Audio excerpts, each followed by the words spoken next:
हमसे कोई ढंग की बात करेगा तो हम अपना गियर बदल सकते हैं, हम अपनी राय बदल सकते हैं, हम अपना मूड बदल सकते हैं। मैं ऐसे लोगों से मिला हूं इस लोकसभा इलेक्शन से पहले जो बजरंग दल के कार्यकर्ता थे, और मैंने उनको समझाया, पूरी बात मोहब्बत से की और ये कहा कि तुम हमारे हो और हम तुम्हारे हैं। तुम्हें मिसगाइड किया गया, तुम्हें गलत एजुकेशन दी गई है, तुम्हें गलत इन्फॉर्मेशन दी गई है और सही इन्फॉर्मेशन तुमको मिली नहीं। बताओ तुमको हमसे क्या शिकायतें, पूरी बात खुल के बताओ। ये मेरा आम मामूल है। जब गुजरात में जेनोसाइड हुआ 2001 में, मुझे एक एक्सीडेंट हुआ था और मेरी बहुत सख्त तकलीफ थी मेरी कमर में, फिर भी मैं गया गुजरात और मैं 15 दिन गुजरात में रहा। मुझे अजीब फिक्र लायक हुई कि मैं उस लीडर से मिलना चाहता हूँ जो मुसलमानों से इतना नाराज थे। मैं आज तक नहीं भूलूंगा। अम्मा बाद, बहुत ही इज़्ज़त व एहतराम और क़द्र व मोहब्बत के लायक स्टेज पर बैठे हुए समाज के मुख्तलिफ अंगों के कायदीन और सामने मौजूद बुज़ुर्गों, भाइयों, बहनों, नौजवानों,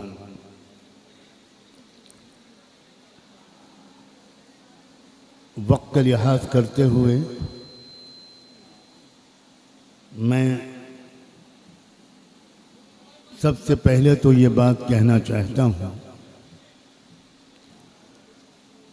कि तकरीबन 20-25 साल से मैंने सद्भावना के विषय पर होने वाले जलसों में शिरकत करना बिल्कुल छोड़ दिया, और आज इस सभा में जो मैं आया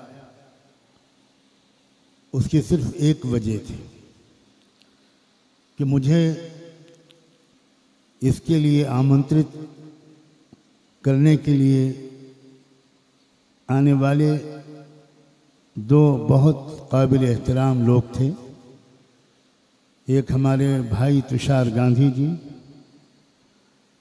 गांधी जी का जो रिश्ता है उनसे, या उनका जो रिश्ता है गांधी जी से, और गांधी जी का जो रिश्ता हम सब से है, उसके एहतराम में मैंने मुनासिब नहीं समझा कि मैं माजरत करूं।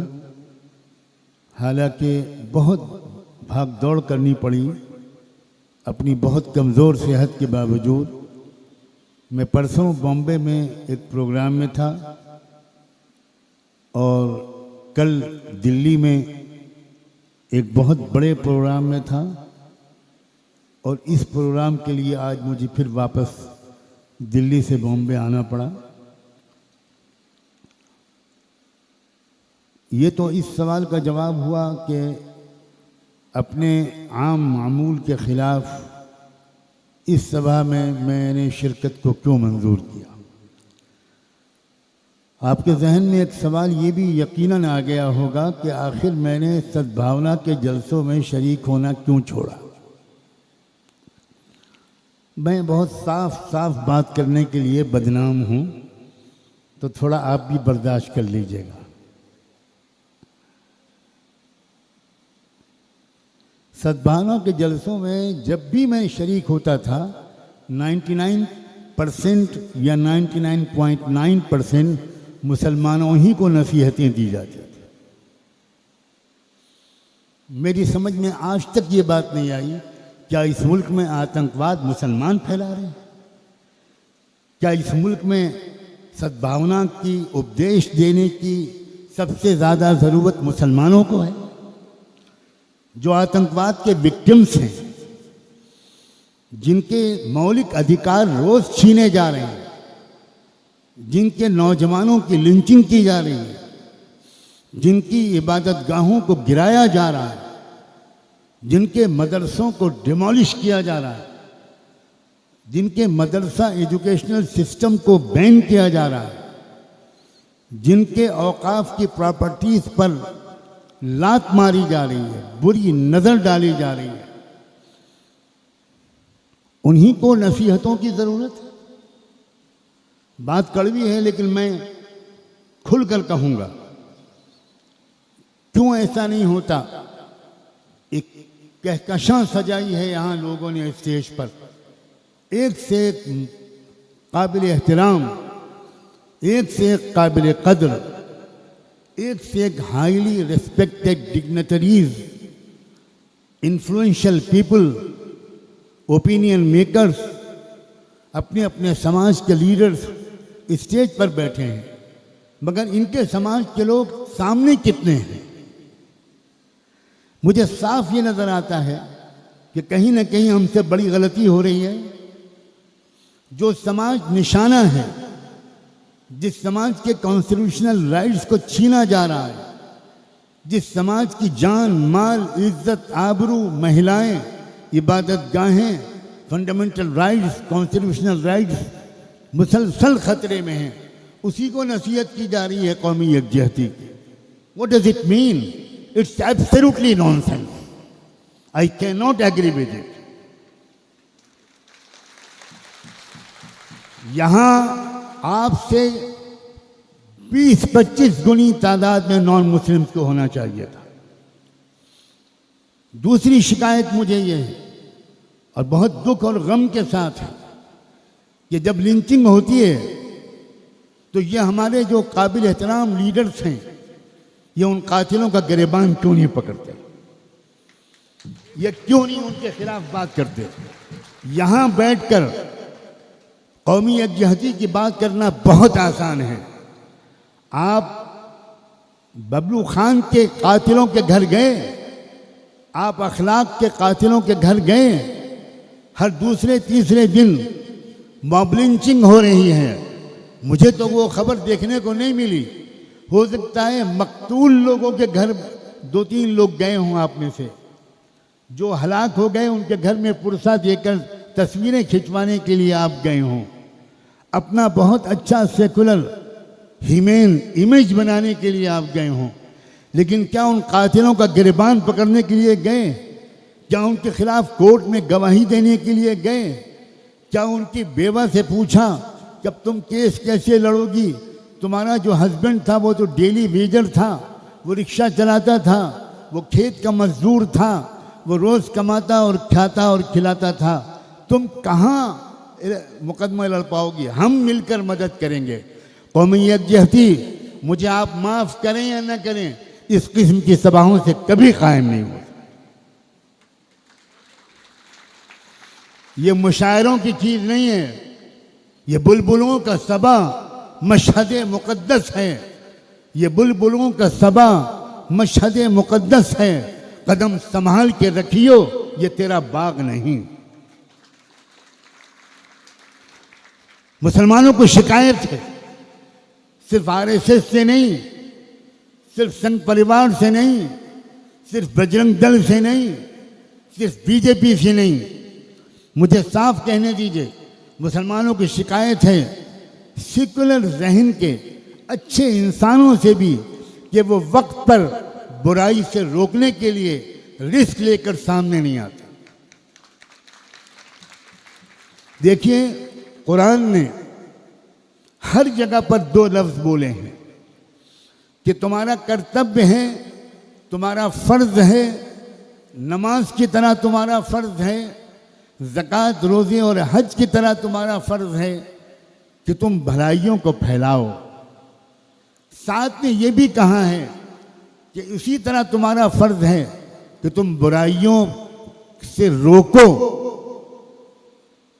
बात मैं अक्सर देखता हूँ, मैं बहुत माफ़ी और एहतराम के साथ कह रहा हूँ, हमारे धार्मिक रहनुमा भलाइयों का उपदेश तो देते हैं, लेकिन अपने समाज को बुराइयों से रोकने की हिम्मत नहीं करते। कैसे काम चलेगा इस तरह? Please be serious. ये आखिरी स्टेज है जिसमें हम एक लड़ाई के आखिरी स्टेज पर पहुंच चुके हैं।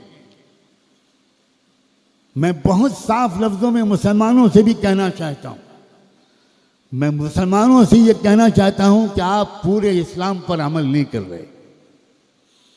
आपने कुर्ता पजामा टोपी और दाढ़ी को इस्लाम समझा है, आपने सिर्फ इस्लाम नमाज को इस्लाम समझा है, आपने सिर्फ जुमे की नमाज और रमज़ान के रोज़ों को इस्लाम समझा है। आप भूल गए कुरान की आयत, या अय्युहल्लज़ीना आमनू कूनू क़व्वामीन बिल क़िस्त, ऐ ईमान वालों इंसाफ का निज़ाम और जस्टिस का सिस्टम कायम करना तुम्हारा फ़र्ज़ है। आप भूल गए इस बात को। सूरह हदीद की वो आयत कि वलक़द अरसलना रसूलना बिल बय्यिनात व अंज़लना मअहुमुल किताब वल मीज़ान लियक़ूम अन्नास बिल क़िस्त। कुरान कहता है हमने जितने नबी और पैगंबर भेजे और जितनी किताबें और स्क्रिप्चर्स, होली बुक्स और सहीफ़े भेजे, उन सब का एक मकसद ये था कि दुनिया में, ज़मीन में इंसाफ का निज़ाम कायम हो। लेकिन मुसलमानों ने इंसाफ का निज़ाम कायम करने की जिम्मेदारी अब पॉलिटिकल पार्टीज पर डाल दी है, और पॉलिटिकल पार्टीज से अच्छी उम्मीद रखने वालों के साथ मुझे बड़ी हमदर्दी है। पॉलिटिकल पार्टीज का हाल सुनो। मुझे यहाँ पॉलिटिकल पार्टीज के लीडर बैठे होते तब भी मैं कहता, मैं अपनी साफ गोई के लिए सिर्फ मशहूर नहीं बदनाम हूँ, मैं पहले ही कह चुका हूँ। पॉलिटिकल पार्टीज का हाल ये है कि नेताजी सुबह को असेंबली पार्लियामेंट के सेशन में शरीक होने के लिए जाते हैं और वहाँ से अपनी बेगम को फ़ोन करते हैं, बेगम मैं सफ़ेद धोती पहन के आया था, ज़रा जल्दी से पीली धोती भेज दो। क्यों? वो पूछती हैं कि क्यों? वो मैंने पार्टी बदल ली है।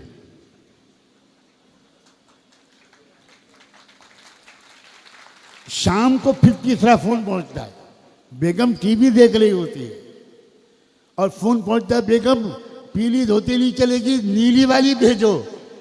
क्यों सर? मैंने तीसरी पार्टी ज्वाइन कर ली। ये है पॉलिटिकल लीडर्स, यही इनका कैरेक्टर। मनी बैग्स के जरिए आपके महाराष्ट्र में पार्टियों को तोड़ा गया, ईडी और सीबीआई की धमकियों के जरिए आपके स्टेट में पार्टियों को तोड़ा गया। ये लीडर्स भरोसे के लायक हैं? ये लीडर्स मुल्क में इंसाफ दिलाएंगे?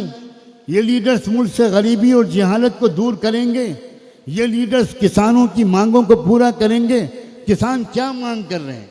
किसान सिर्फ इतनी बात कह रहे हैं कि हमारी फसल की कीमत की एमएसपी को लीगल गारंटी दे दो, इसलिए कि अगर लीगल गारंटी नहीं होगे तो तुम ऐसा माहौल बना दोगे कि हम हमेशा लॉस में रहेंगे, हमको पूरी कीमत फसल की नहीं मिलेगी। एब्सोल्युटली जस्टिफाइड डिमांड है किसानों की, लेकिन सरकार मानने को तैयार नहीं है। कोई पॉलिटिकल पार्टी इस पर दबाव डालने को भी तैयार नहीं है। ये तो लोकसभा का इलेक्शन के जो रिजल्ट आए हैं, ये जनता की वजह से आए हैं, किसी पॉलिटिकल पार्टी की मेहनत की वजह से नहीं आए। आपकी वजह से आए हैं, मेरी वजह से आए हैं, इन सब की वजह से आए हैं। इन्होंने तो जितनी मेहनतें की होंगी मैं तो उनका तसव्वुर भी नहीं कर सकता। मैं गरीब आदमी हूँ, मैंने अपने खर्चे से, मैं किसी से खर्चा नहीं लेता, उधार लेकर बीमारी की हालत में 12 स्टेट्स का सफ़र किया और मीडिया से बिल्कुल दूर रहकर जो इन्फ्लुएंशियल पीपल थे जिनसे मैं कभी नहीं मिलता था, फिल्म एक्टर से मिला, अखबारों के एडिटर से मिला, मीडिया के लोगों से मिला, लेकिन उनसे कह दिया कि ये ऑफ द रिकॉर्ड मुलाकात है, मीडिया में मत लाइएगा। मैं मस्जिदों के इमामों से, उलमा से मिला, मैं मठों में जाकर उनसे मिला। सिर्फ 1-2 पॉलिटिकल लीडर से मुझे मिलना पड़ा, इसलिए कि अलायंस बनने में दिक्कत हो रही थी। और ये खुदा जानता है कि इंडिया अलायंस के बनाने में मेरे जैसे छोटे आदमी का कितना बड़ा हाथ। मैं यहाँ पर उसकी डिटेल बताना नहीं चाहता, लेकिन मैं कहना चाहता हूँ, इन जलसों से आगे बढ़ो। मुसलमानों संभालो, आप ही ने इस मुल्क को आज़ाद कराया था और आप ही दोबारा इस मुल्क को आज़ाद करा पाएंगे। ये मुल्क दोबारा गुलाम बन चुका है और आपको दोबारा आज़ादी की तहरीक चलानी है। मैं जंग आज़ादी का लफ्ज़ नहीं बोल रहा हूँ, क्योंकि मैं जानता हूँ मीडिया के लोग कल को नशर करेंगे, मौलाना सज्जाद नोमानी ने जंग बिगुल बजा दिया। मीडिया वालों के शर से अल्लाह दुनिया से आखिरत तक हर जगह बचाए। मेरा ख्याल ये है जो मीडिया के लोगों की मौजूदगी की वजह से शैतान को बड़ा आराम मिल रहा होगा, क्योंकि उसको जो झूठ बोलना पड़ता था दिन रात, तो उसको लगा कि मेरा परिवार बहुत बढ़ गया है, मैं थोड़ा ब्रेक ले लूँ, मैं थोड़ा रेस्ट ले लूँ। मीडिया की खबरों पर यकीन करने वालों को अपना दिमागी इलाज कराना चाहिए। लोकसभा के इस इलेक्शन के नतीजे ने एक बात साफ बताई है कि ये बात झूठ फैलाई जा रही थी कि हिंदुत्व के असर से भारतवासियों का 80-90% ब्रेन वॉश हो चुका है। क्यों भाई ये फैलाई जा रही थी कि नहीं? मैं आप महापुरुषों से पूछना चाहता हूँ। हर तरफ ये कहना जा रहा था, लोग समझ रहे थे कुछ नहीं हो सकता, अब तो हिंदुत्व, अब तो छा गया, राम मंदिर बन गया। मैं सलाम करता हूँ इस मुल्क के हिंदू भाइयों को, इस मुल्क की हिंदू बहनों को, इस मुल्क के हिंदू नौजवानों को, नॉन मुस्लिम्स को, किसानों को, मजदूरों को, ओबीसीज को, आदिवासियों को, शेड्यूल कास्ट और शेड्यूल ट्राइब के लोगों को, लिंगायत लोगों को, कि उन्होंने साबित कर दिया कि हम भारत के लोग नफरत का व्यापार नहीं चलने देंगे। मुसलमानों, कभी इस देश के भविष्य से मायूस न होना।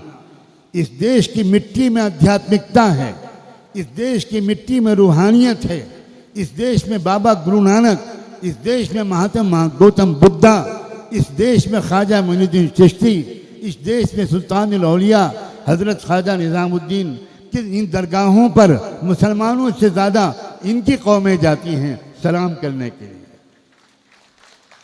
हम इस देश को इन डाकुओं लुटेरों के हाथ में नहीं जाने देंगे, लेकिन इसके लिए एक तो आपको मुसलमानों को इस्लाम को समझना होगा।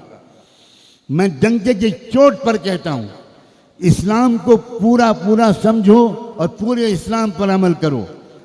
जो आदमी पूरा मुसलमान होता है वो किसी पर जुल्म होते हुए देख ही नहीं सकता, वो तमाशाई नहीं बन सकता, वो झूठी गवाही नहीं दे सकता, वो रिश्वत नहीं ले सकता, वो अपने ऑफिस में लेट नहीं जा सकता, वो किसी कस्टमर को धोखा नहीं दे सकता, वो है ही नहीं मुसलमान।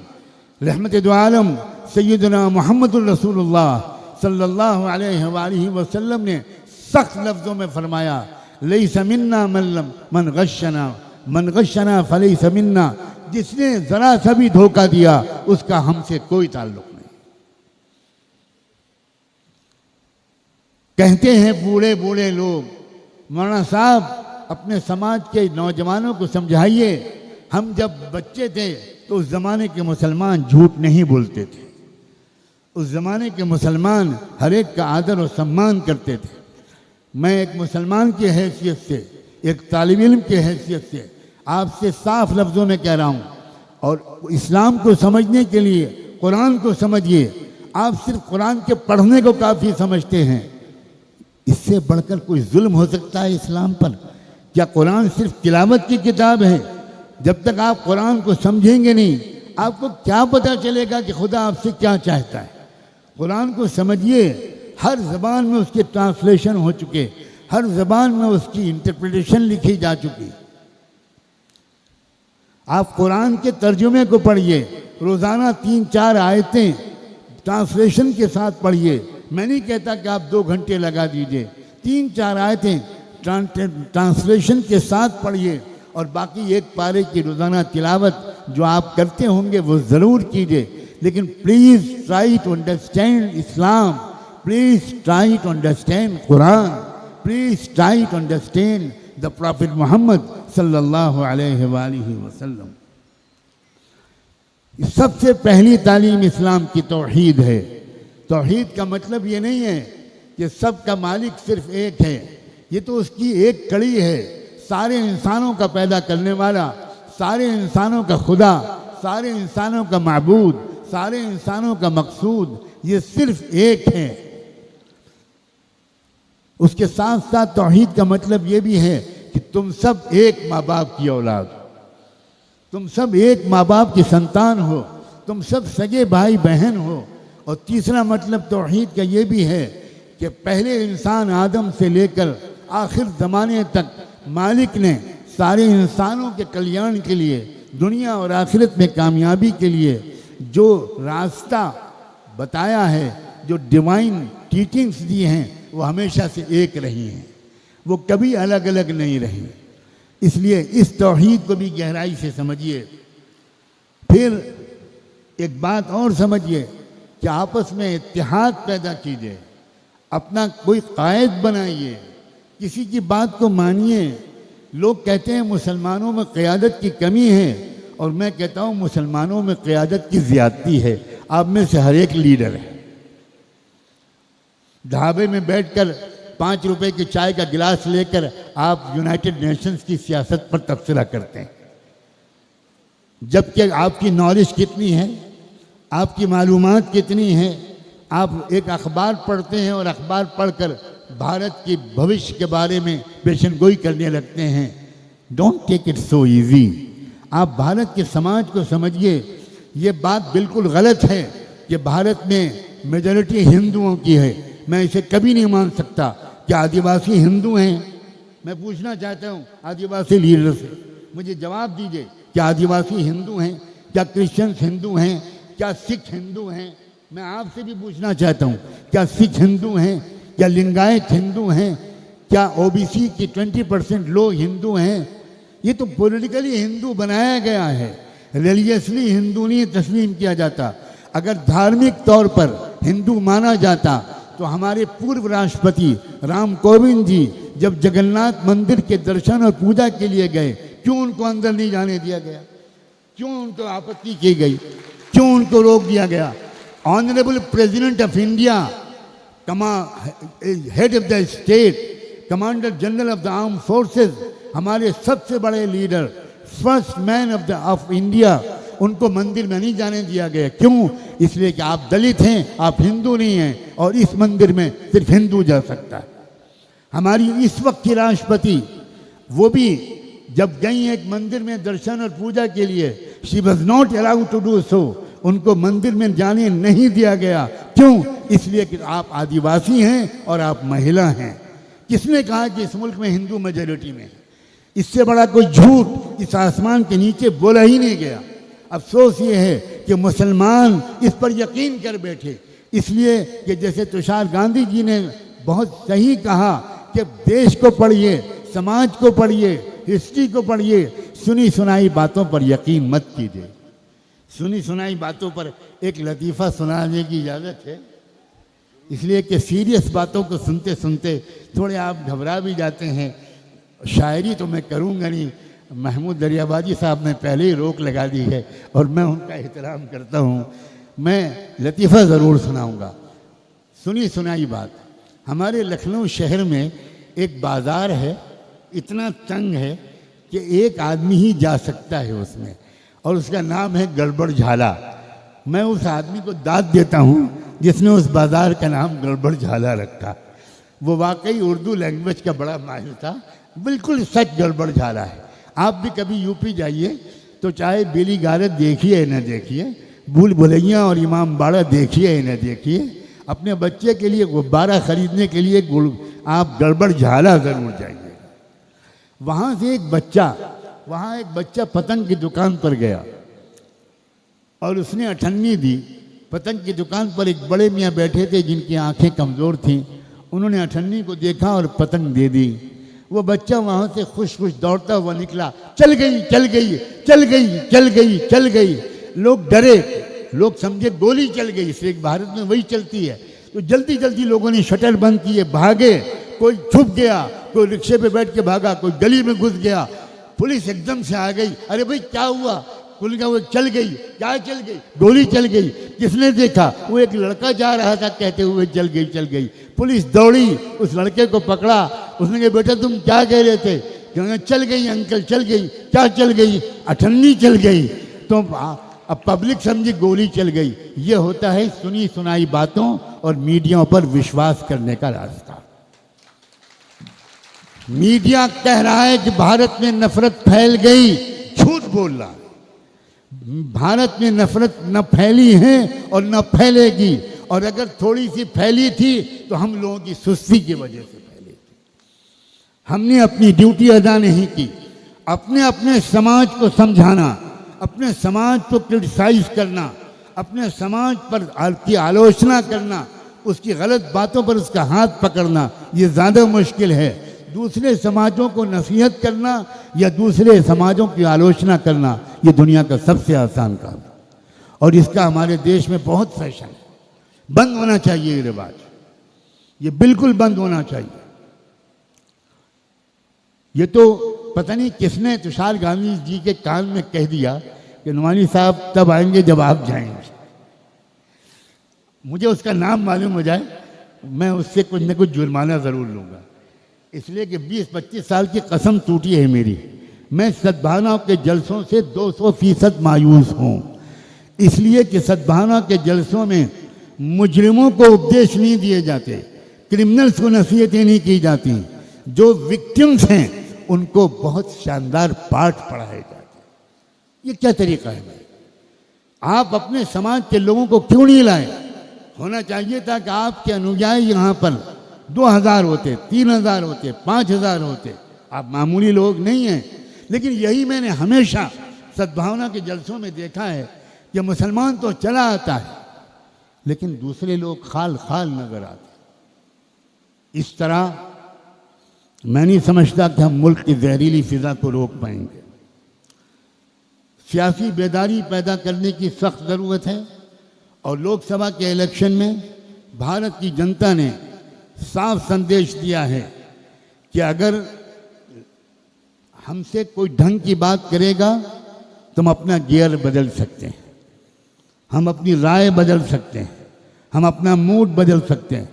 मैं ऐसे लोगों से मिला हूं इस लोकसभा इलेक्शन से पहले जो बजरंग दल के कार्यकर्ता थे और मैंने उनको समझाया, पूरी बात मोहब्बत से की और ये कहा कि तुम हमारे हो और हम तुम्हारे हैं।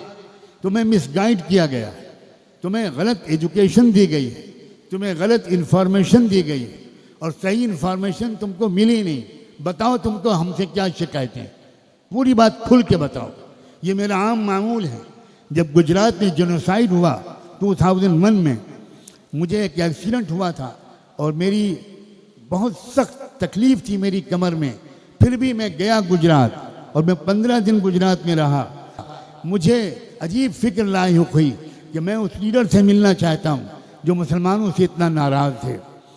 मैं आज तक नहीं भूलूंगा टाइम्स ऑफ इंडिया के उस एडिटर का एहसान जिसने मेरे इसरार पर एक होटल में 2 बजे रात को उस आदिवासी लीडर से मेरी मुलाकात कराई और मैंने उनसे कहा कि मैं शिकायत करने के लिए मैंने आपको तकलीफ़ नहीं दी है, मैं ये जानना चाहता हूँ कि मुसलमानों से आपको क्या क्या शिकायतें हैं, क्या गलतियाँ हो रही हैं हम मुसलमानों से, आप साफ साफ बताइए ताकि हम अपने समाज की उन गलतियों को सुधार सकें, आपके गुस्से को उतार सकें, देश को तरक्की के रास्ते पर आगे बढ़ाने में हम और आप सब मिलजुल कर आगे सहयोग के साथ काम करें।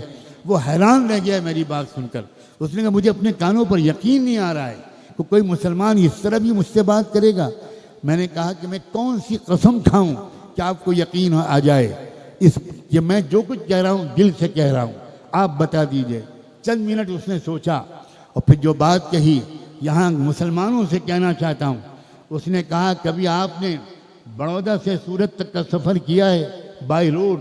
मैंने कहा कई बार किया है, हाईवे पर। उसने कहा कि दोनों तरफ बड़े बड़े मदरसे बने हुए हैं, शानदार इमारतें हैं, चमचमाती हुई कारें उन मदरसों के अंदर जाती हैं और आती हैं। हर कुछ दिन के बाद कोई जलसा होता है, दावत होती है, बिरयानी पकती है। मौलाना नुमानी साहब, उस बची हुई बिरयानी को नाले में फेंक दिया जाता है और नाले के पास हम गरीब आदिवासी जिनको एक वक्त की रोटी भी नहीं मिलती, कभी हमको आधी रोटी भी नहीं दी जाती। उसने कहा नुमानी साहब, हमारे मन में मुसलमानों से गुस्सा भरा हुआ था, हमने सोचा ये अच्छा मौका है बदला लेने का। मुसलमानों, अगर तुम इस्लाम पर अमल करते होते तो गुजरात का फसाद ना होता। माजरत करो, अपने खुदा से माफ़ी मांगो। इस्लाम पर अमल नहीं करते हम मुसलमान, थोड़े से इस्लाम पर अमल करते हैं। हम सारा इल्ज़ाम मुसलमानों को मैं नहीं दे रहा हूँ।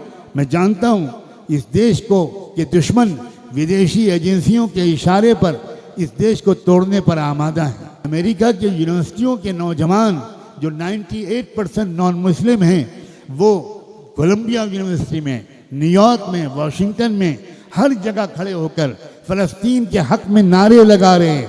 वो क्रिश्चियन हैं, वो प्रैक्टिसिंग ज्यूज़ हैं, ज़ायनिस्ट नहीं हैं, और वो नारे लगा रहे हैं।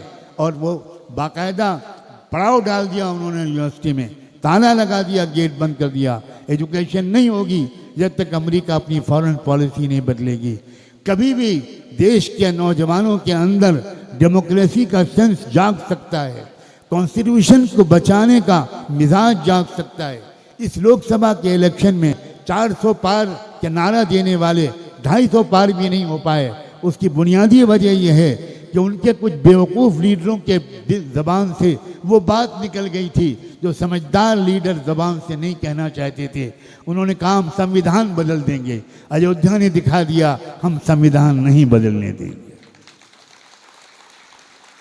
राम मंदिर तुमने बनाया और ये समझ कर बनाया कि देश के आवाम, देश के किसान, देश के मजदूर भूल जाएंगे महंगाई को, भूल जाएंगे बेरोजगारी को, भूल जाएंगे किसानों के साथ होने वाले अत्याचार को, भूल जाएंगे मजदूरों के खिलाफ बनाए गए कानून को, भूल जाएंगे महिलाओं की बेइज्जतियों को, और वो तुमको आंख बंद करके राम के नाम पर वोट देंगे।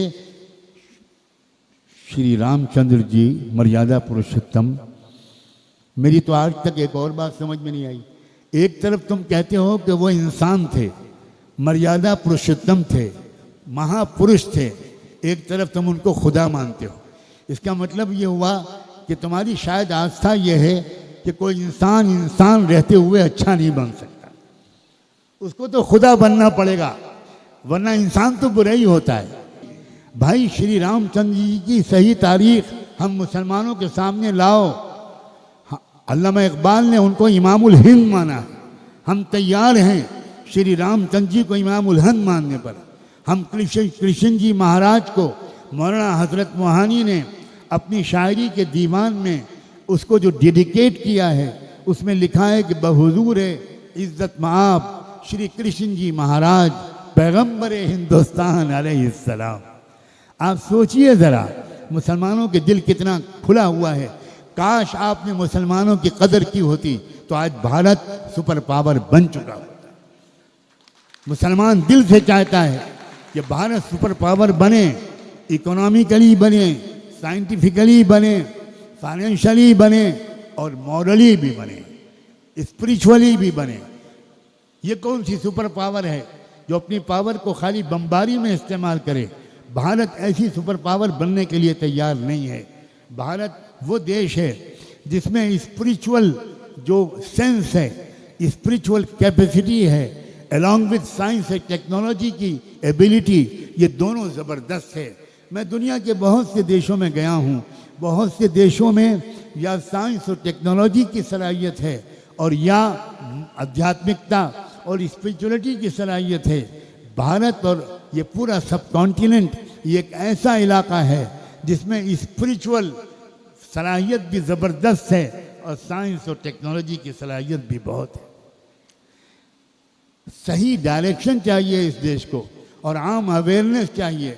और मैं इन तमाम बहुत ही इज़्ज़तमाब कायदीन से ये कहना चाहता हूँ कि आप ऐसा प्रोग्राम जब भी करें उसमें जितनी तादाद में यहाँ मुसलमान हैं उसके कम से कम 5 गुनी बड़ी तादाद में नॉन मुस्लिम को बुलाइए।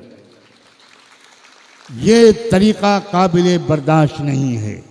इट शुड नॉट कंटिन्यू कि सिर्फ मुसलमानों ही को, जिनको मारा और काटा जा रहा है, जिनके गले काटे जा रहे हैं, जिनको जेलों में ठूसा जा रहा है, सुप्रीम कोर्ट थका जा रहा है, रोज़ाना स्टे देते देते, रोज़ाना नया ऑर्डर जस्टिस के हिसाब से, कानून के हिसाब से देते देते, रोज़ाना अंबार लगा हुआ है हमारी अदालतों में। इसलिए मैं इस पर तो मुबारकबाद दूंगा जिन लोगों ने इस प्रोग्राम को मुनक़िद किया। इसमें मुझे साफ साफ बातें कहने का मौका मिल गया और आइंदा के लिए ये पैगाम देने का वादा कर लिया कि आइंदा मैं आने से पहले पूछवाऊंगा कि वहाँ खाली मुसलमान बैठे हैं आप शहीदों को कुर्बानी का सबक देने आए हैं। वाह वाह वाह वाह वाह वाह वाह वाह। ये गिलाए जफाए वफा नुमा जो हरम को अहले हरम से है, जो मैं बुत कदे में करूं बयां तो कहे सनम भी हरी हरी। शुक्रिया के साथ मैं अपनी बात को मुकम्मल करता हूं और अपनी कड़वी बातों पर माफ़ी नहीं मांगूंगा, इसलिए कि वो कड़वी बातें सच्ची हैं और सच कड़वा होता है और सच पर माफ़ी मांगने वाला झूठा होता है। बहुत बहुत शुक्रिया।